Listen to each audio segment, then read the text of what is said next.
Olá, boa noite a você. Este é o Jornal da Record. Supremo termina julgamento e vaga de Deltan Dallagnol na Câmara ficará com suplente do Podemos. Crianças que estavam desaparecidas após queda de avião na Colômbia são encontradas com vida. O Jornal da Record já está no ar. Oferecimento: Bradesco. Comece a investir a partir de R$1.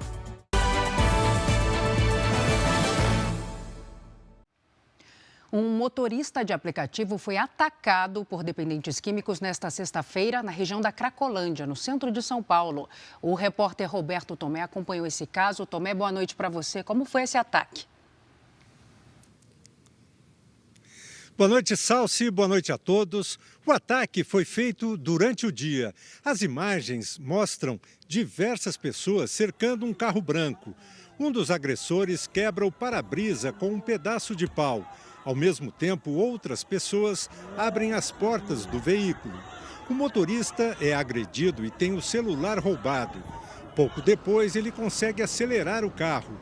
A chegada de um policial numa moto dispersa os agressores. Apesar das imagens impressionantes, ninguém foi preso. Salsi. Imagens impressionantes mesmo, Tomé, obrigada. Agora a gente fala sobre mais um caso de violência. Desta vez, uma mulher chinesa de 80 anos foi agredida com uma pedra por um ladrão em Belo Horizonte. A Virgínia Nalon está aqui com a gente para explicar essa história. Oi, Virgínia, boa noite. Esse suspeito já foi preso? Oi, Celso, boa noite para você. Foi sim, mas deu muito trabalho para a polícia. A gente vai mostrar as imagens aí que registraram quando a idosa e outras duas mulheres são surpreendidas pelo criminoso. Agressivo, ele grita e chega a subir no portão, ameaça a idosa. Ao notar que a mulher não tem nada para entregar, o assaltante agride a vítima de 80 anos com uma pedra. Um vizinho usou um facão e um pedaço de pau para interromper o ataque. O suspeito de 20 anos fugiu depois das agressões. Ele resistiu à prisão e chegou a morder um dos policiais, mas foi contido e preso em flagrante. O criminoso vai responder por lesão corporal. A idosa teve afundamento do crânio, levou pontos na cabeça, mas se recupera em casa. Salsi. Que horror, hein, Virgínia? Obrigada. E uma mulher foi assassinada dentro de casa no Rio de Janeiro. A suspeita é de feminicídio. O Leonardo Aque tem os detalhes. Oi, Léo, boa noite. Boa noite, Salsi. Boa noite a todos. Olha, o corpo de Michele Rodrigues Cunha Fernandes, de 34 anos, foi encontrado dentro de casa com uma marca de tiro. A mãe dela, que mora no mesmo quintal, afirmou que o suspeito é o companheiro da vítima. Agora, ainda de acordo com testemunhas, o homem, que é dependente químico, inventou várias versões sobre o que teria acontecido com Michele e em seguida fugiu. No ano passado, o estado do Rio de Janeiro registrou 110 feminicídios. É o maior número de ocorrências desde 2017, quando o crime começou a ser registrado. Agora, sobre o caso de Michele, a polícia informou que já investiga o crime. Salsi. Obrigada, Léo. A falsa batida tem assustado motoristas que andam pelas rodovias de São Paulo. O último caso foi de uma médica que voltava para casa depois de um plantão de 24 horas. Os criminosos simularam um acidente na Via Dutra, principal ligação do estado com o Rio de Janeiro. Quando ela saiu do carro, foi sequestrada. A perseguição terminou em Itaquaquecetuba, na região metropolitana de São Paulo. A polícia desconfiou dos veículos na estrada e deu ordem para os motoristas pararem, mas eles não obedeceram. Houve tiroteio e a vítima foi libertada. Um homem foi ferido e preso. Os outros criminosos fugiram com o celular da vítima. Mandaram eu desbloquear o meu celular com a arma, então eu acredito que devem estar nessa hora indo atrás de conseguir roubar alguma coisa. A médica tinha acabado de sair de um trabalho na cidade de São José dos Campos, no interior de São Paulo. O destino era a capital paulista, onde mora. A abordagem aconteceu na rodovia Dutra. A médica estava dirigindo quando bateram lá atrás no carro dela. Foi uma batida de leve. Mesmo assim, ela resolveu sair para ver o tamanho do estrago. Ela então veio até aqui atrás para conversar com o motorista que provocou a batida. Ele então sugeriu que ela voltasse para o veículo para pegar o celular e tirar fotos dos documentos. Só que quando ela estava voltando, ela foi agarrada e colocada à força dentro do carro dos sequestradores. Deram risada quando viram que eu estava descendo do carro, aí eu achei que estava estranho. Tentei voltar pro carro, mas foi quando eles me colocaram no carro deles. Ela ficou cerca de 40 minutos no banco de trás do veículo, até ser libertada pela PM. Dos destaques internacionais, a Coreia do Sul convocou o embaixador da China em Seul para protestar contra uma declaração do diplomata de que Seul estaria se aproximando demais de Washington e se afastando de Pequim. Os detalhes agora com a correspondente na Ásia, Silvia Kikuchi. Silvia, boa tarde para você. Oi, Salsi, uma boa noite a todos. O governo sul-coreano considerou provocativa e irresponsável a fala do embaixador chinês. O diplomata teria dito em uma reunião com a oposição da Coreia do Sul que o governo do atual presidente Yoon Suk-yeol está inclinado demais para os Estados Unidos. A Coreia do Sul luta para encontrar um equilíbrio entre China e Estados Unidos porque depende das importações dos dois países. Já a China disse que faz parte do trabalho do embaixador compartilhar preocupações de Pequim. Também nesta sexta-feira, a China criticou os Estados Unidos por ocupar a Baía de Guantánamo e pelo bloqueio econômico contra Cuba. A declaração acontece um dia depois de uma reportagem na imprensa americana sugerir que a China iria instalar uma base de escuta telefônica na ilha caribenha.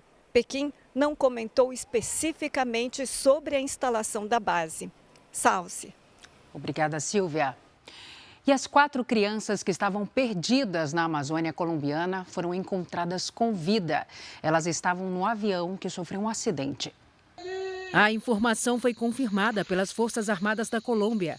O presidente do país, Gustavo Petro, postou essa foto em uma rede social que mostra as crianças recebendo atendimento. Os menores têm 13, 9, 4 e 1 ano de idade. O acidente aéreo aconteceu no dia 1º de maio. A mãe deles, o piloto e um líder indígena morreram. O avô das crianças disse que após o resgate, a família volta a ficar unida. Alegria porque é algo que para nós não nos deixava dormir, não nos deixava estar feliz, não nos deixava falar. Que história, hein? A gente segue falando da Colômbia porque o país e a guerrilha do Exército de Libertação Nacional entraram em um acordo para um cessar-fogo de 6 meses.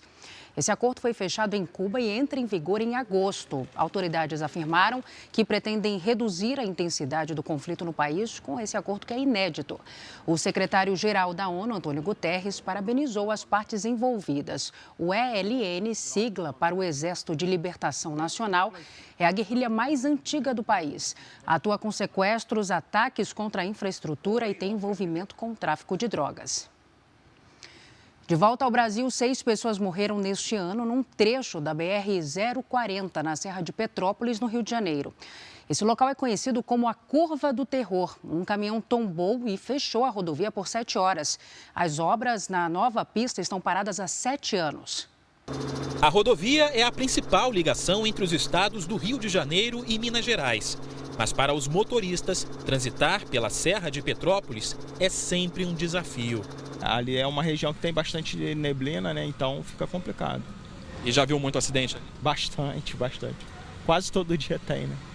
Inaugurada há 95 anos, a subida da serra mantém praticamente as mesmas características. Falta acostamento e sobram curvas. Ao todo, 114.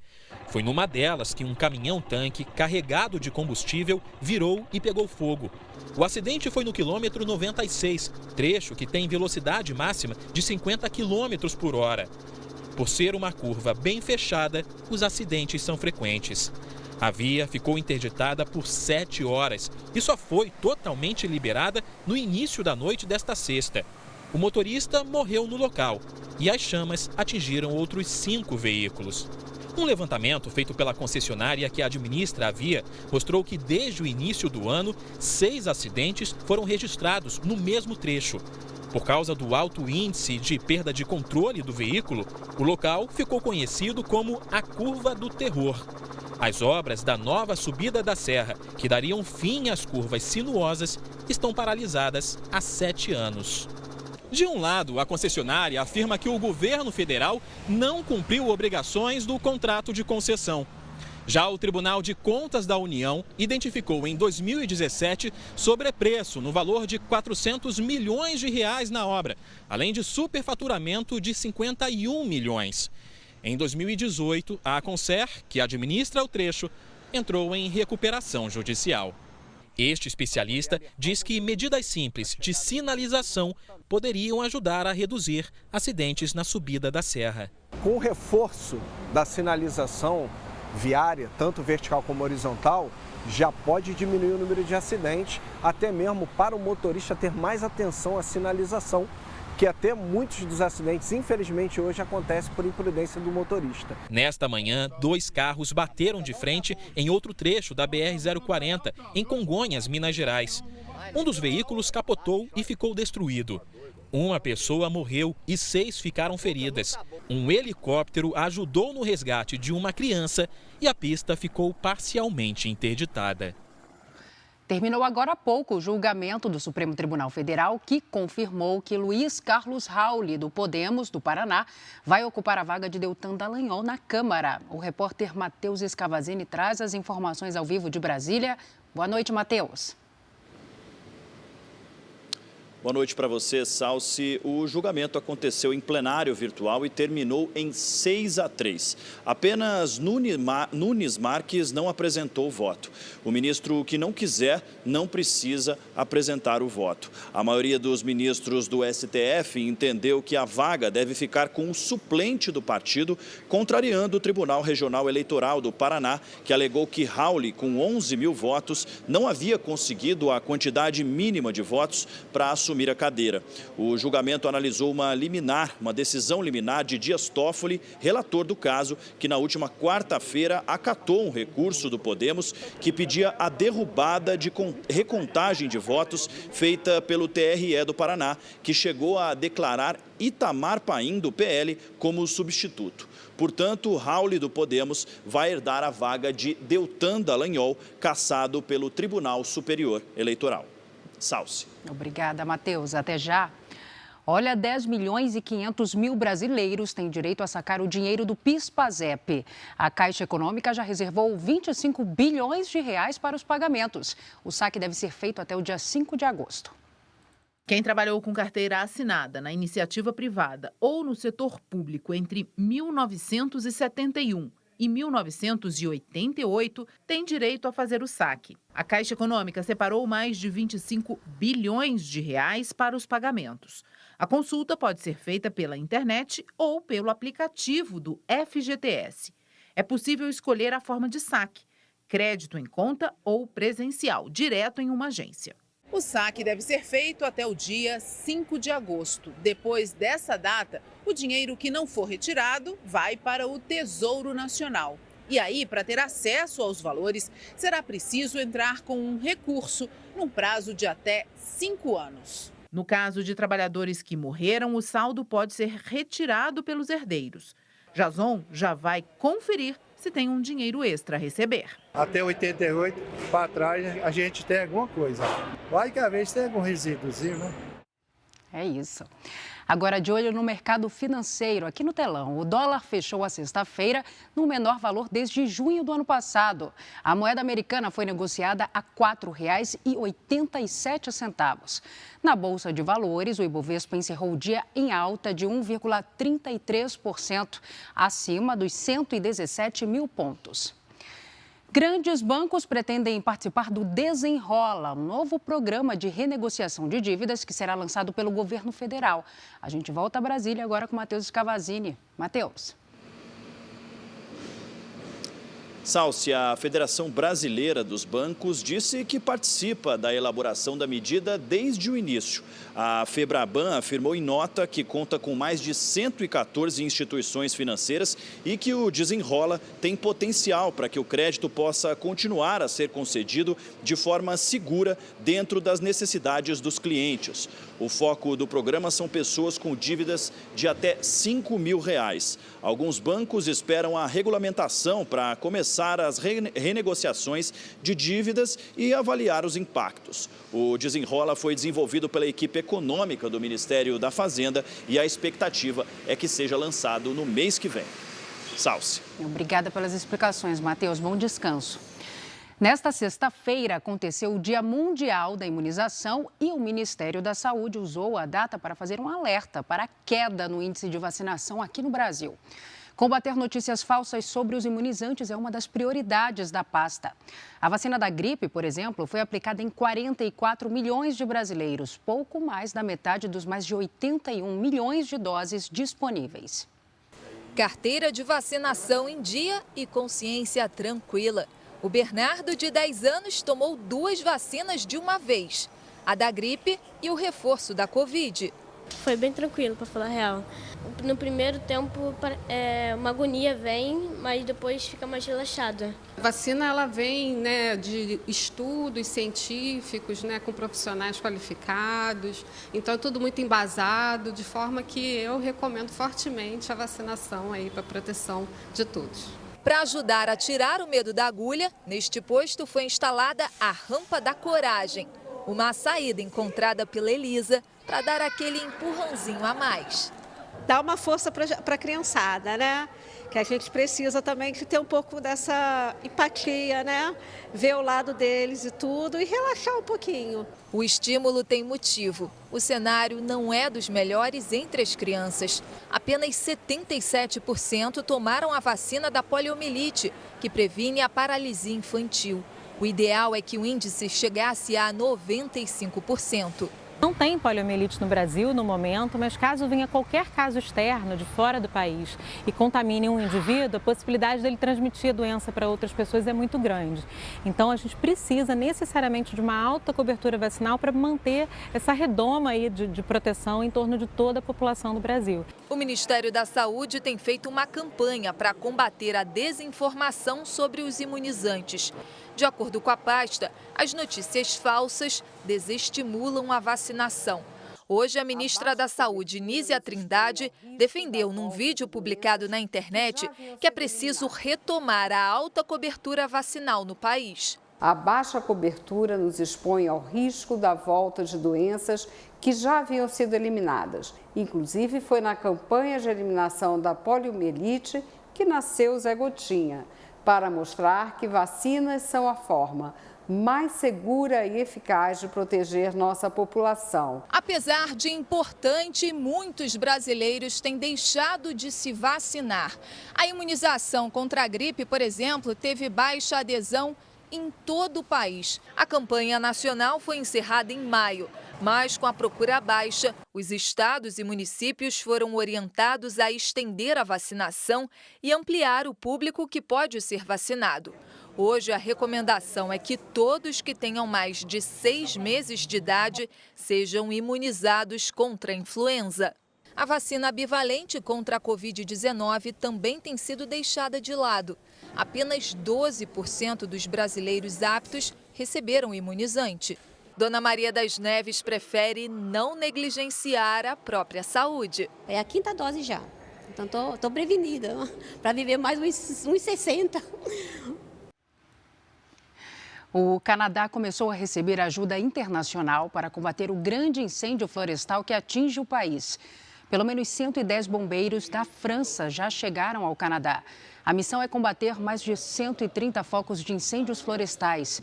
A fumaça do fogo já atingiu Estados Unidos, Finlândia, Noruega e outros países da Europa.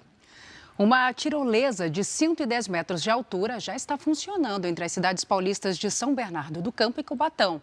A atração está instalada num parque estadual e impressiona pela bela paisagem da Mata Atlântica. A rodovia Caminho do Mar, a chamada Estrada Velha de Santos, foi a principal ligação entre a Baixada e o Planalto Paulista até a década de 1980, quando o trecho foi fechado ao trânsito. Agora, só os pedestres passeiam por aqui. Muita gente encara uma subida de quase 10 quilômetros a pé. Do alto, dá para ver parte do litoral. Agora, os visitantes têm uma atração a mais.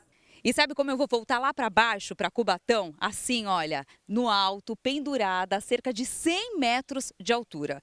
Em mais ou menos 1 minuto, eu vou percorrer metade da serra, que nem eles vão fazer agora. Vamos lá? 3, 2, 1, vai!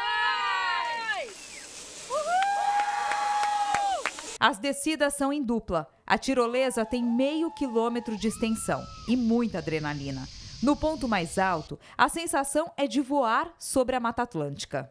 Às vezes a pessoa não está a fim de andar os 9 km, mas ela pode andar aqui na parte alta, no planalto do parque, e aí se quiser ainda se aventurar para descer essa tirolesa vai ser maravilhoso. Nosso objetivo principal justamente é esse, né? Trazer a visitação pública para uma unidade de conservação, que elas podem fazer um turismo, um entretenimento, trazendo a preservação ambiental e também a diversão, né? A atração funciona de quarta a domingo e não precisa agendar. Alice e a mãe Tatiana voaram de mãos dadas. Uma aventura a 60 km por hora. A gente olha para baixo, vê tudo, você olha para todos os lados e vê a paisagem, é muito linda. É realmente um voo, aquela liberdade de você estar no ar e poder olhar para todos os lados e não ter nada barrando a visão, né? É muito legal.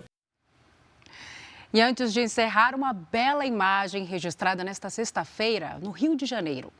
Baleias jubarte foram vistas bem pertinho da praia de Ipanema, na zona sul da cidade.